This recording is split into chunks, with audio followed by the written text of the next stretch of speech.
Hello everyone, welcome to our channel Education Hotspot. So this is the next video in the paid classes of IGNOU MA Sociology, जहाँ पे हम बात कर रहे हैं MPA 16 के नेक्स्ट टॉपिक की responsibilities of rural bodies 11 schedule. देखिए मैं इसको थोड़ा फास्ट बताऊंगी क्योंकि ये टॉपिक मैं मल्टीपल टाइम आप लोगों से डिस्कस कर चुकी हूँ, so I don't want to take your much time in this topic. 11 schedule you know it is about 73rd constitutional amendment act 1992 जो कॉन्स्टिट्यूशन में ऐड किया गया था 73rd अमेंडमेंट से, that is Panchayati Raj institution, और उसको हमने 11 schedule में भी ऐड किया था। 11 schedule is also Panchayati Raj institution and 12 schedule हमारा म्यूनसिपैलिटी के रिगार्डिंग है। तो 11 शेड्यूल में रिस्पॉन्सिबिलिटीज रूरल बॉडीज की क्या है, मतलब वो आपसे पंचायत की रिस्पॉन्सिबिलिटी पूछ रहा है। सिंपली देखा जाए तो फंक्शंस हो गए ना कि पंचायत को क्या क्या काम करने होते हैं, तो इनकेस फंक्शंस आ जाए, इनकेस रिस्पॉन्सिबिलिटी आ जाए, you can use this answer. Features में भी आप कहीं ना कहीं ये पॉइंट लिख सकते हो, बल्कि मैंने ओरिजिन वगैरह आप लोगों को ऑलरेडी मैंने एक वीडियो में कवर करा था, that Balwant Rai Mehta committee, Ashok Mehta committee, ये सब हमने देखी थी।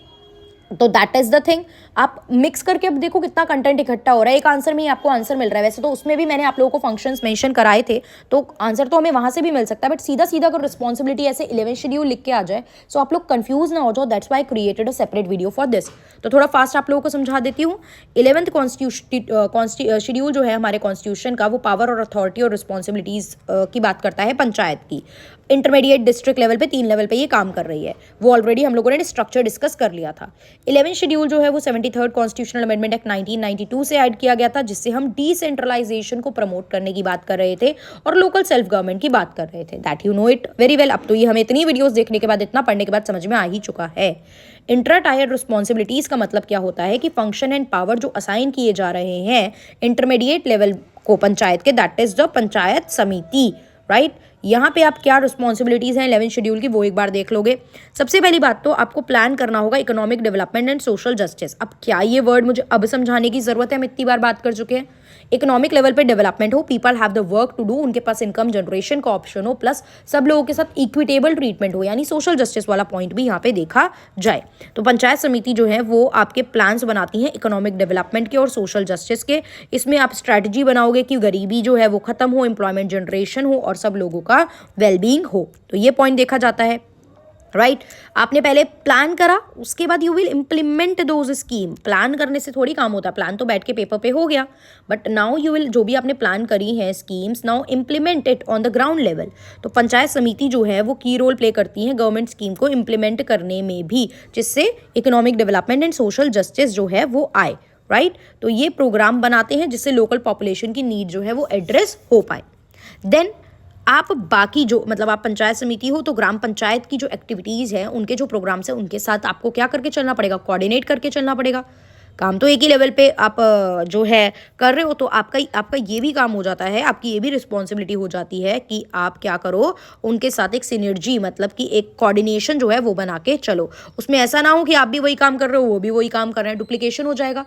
तो जस्ट एक कम्युनिकेशन रखो आपस में, रिसोर्स का प्रॉपर यूज हो। अब दोनों लोग सेम ही काम करोगे तो रिसोर्स भी तो वेस्ट हो गए, जितने टाइम लगा, पैसा लग गया होगा कुछ ना कुछ, दोनों लोगों ने सेम काम करना स्टार्ट कर दिया होगा। तो ये सब रीजनल चैलेंजेस, जो आपके एरिया वाइज जो चैलेंजेस और परेशानी आ रही है, उस पर भी आप काम कर पाओ।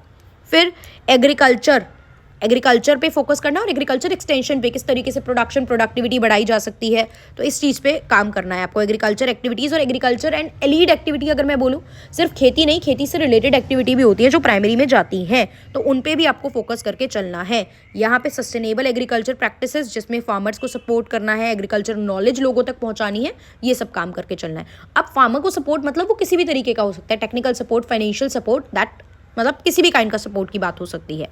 फिर अदर एक्टिविटीज़ आ गई, अलग से बना दिया, एनिमल हस्बेंड्रिंग हो गया, आपका डेयरिंग हो गया, पोल्ट्री फार्मिंग हो गया। तो आप ये सब काम भी देखो, राइट। इसमें आप एनिमल वेलफेयर को प्रमोट करो, आप वेटरनरी सर्विस होती हैं उन पे सपोर्ट करो, आप डेयरी फार्मिंग वगैरह के इनिशिएटिव को प्रमोट करो, बिकॉज अल्टीमेटली इकोनॉमिक जनरेशन का तो ये भी पार्ट है ना, इससे भी तो इनकम जनरेशन हो रही है। अभी आप देखो इस रिसेंट गवर्नमेंट में जो हमारे प्राइम मिनिस्टर हैं, उन्होंने भी बात की है कि आप अपने आसपास के एरिया में अपने काम पहचानो और बी वोकल फॉर लोकल ना, जो भी आपकी चीज़ है, लाइक आप हनी बी से हनी एक्सट्रैक्ट करो, प्राइमरी एक्टिविटी है, एंड हनी को सेल करो, मार्केट में डिमांड है इसकी। क्रिएट योर ओन ब्रांड, आप अपना ब्रांड बनाओ, स्टार्टअप करो, नए नए स्टार्ट, हम आपकी हेल्प कर रहे हैं।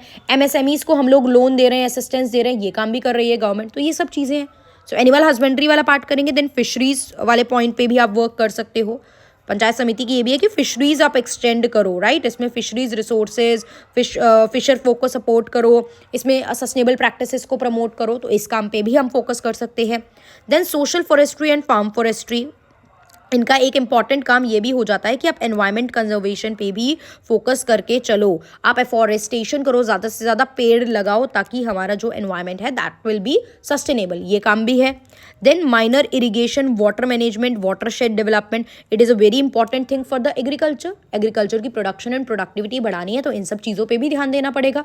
तो ये भी आपकी रिस्पॉन्सिबिलिटी हो जाती है कि ये फैसिलिटी है या नहीं। तभी तो देखो, नहर निकालनी है, परमिशन लेनी है, जाके हम डीएम से परमिशन लेंगे, जाके ये नया ऑर्डर पास किया जाए, किस तरीके से निकला जाए, क्यों हो रहा है ये सब एग्रीकल्चर के लिए तो हो रहा है। रोड यहाँ तक आए ताकि हम अपना प्रोडक्ट मार्केट तक आसानी से लेके जा पाए, तो यहाँ पे सड़क बन जानी चाहिए। तो ये सब काम जो है, ये पूरी तरीके से ऑर्डर आप नहीं देते हो, लेकिन आपका काम है इन इश्यूज को एड्रेस करना और आगे तक इन इश्यूज को लेके जाना।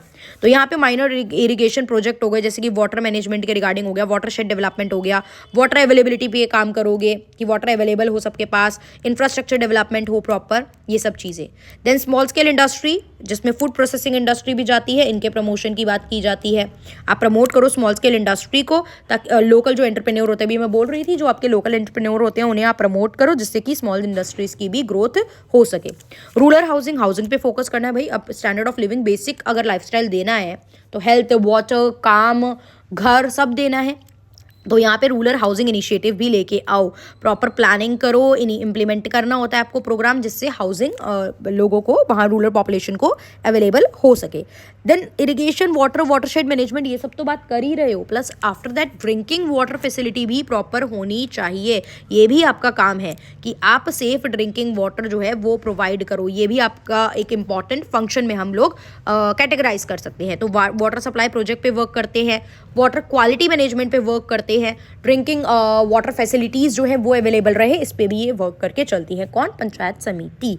क्लियर? ये इनकी रिस्पॉन्सिबिलिटीज़ है जो इन्हें फुलफिल करनी होती है। अब ठीक है, कई हर बार करती हैं सारी, कई बार नहीं हो पाती हैं, कई बार कोऑर्डिनेशन नहीं बैठ पाता, वो अलग चीज़ है, वो तो हर विलेज लेवल पे बदल जाएंगी ना चीज़ें, वो तो पर्सन टू पर्सन जो लीडर हैं वहाँ के उन पे वेरी करेंगी। So that is not the point two discuss, but हाँ, ये इनकी रिस्पॉन्सिबिलिटीज़ होती हैं, इनके लिए अकाउंटेबल होते हैं, जो काम इनको करने होते हैं।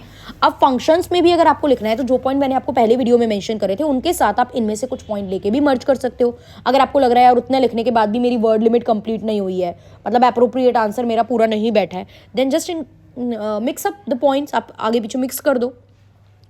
बार बार मैं बोल रही हूँ, टॉपिक वही है, 73rd 74th, हो सकता है पंचायती राज के 2 टॉपिक आ जाए, 3 टॉपिक आ जाए 10 में से क्वेश्चन, बट तीनों में अलग अलग चीज़ें पूछी हो, तो कैसे आप आंसर करोगे वो चीज़ आपको लिखनी है। बट सब में बताओगे तो वही पंचायती राज इंस्टीट्यूशन होता क्या है, 73rd के थ्रू आया, ये तो 2 आंसर चाहे अटेम्प्ट करो पंचायती राज के, 3 करो चाहे 1 करो, लिखना तो ये आपको पड़ेगा ही, राइट। सो आप इतना डिफरेंट एस्पेक्ट कवर कर जाओ तो बहुत ज़्यादा पॉसिबिलिटी हो जाती है कि एग्जाम में आप अलग अलग क्वेश्चन अटेम्प्ट करो, सारे पंचायती राज के ना करो। एक पंचायती राज का कर दिया, एक प्लानिंग वाला पार्ट कर दिया, एक डिसेंट्रलाइजेशन का क्वेश्चन कर दिया, डिजर्ट नीड कर दिया, भागीदारी कर दिया, इस सब टाइप से आप क्वेश्चन प्रेजेंट कर सकते हो। क्लियर?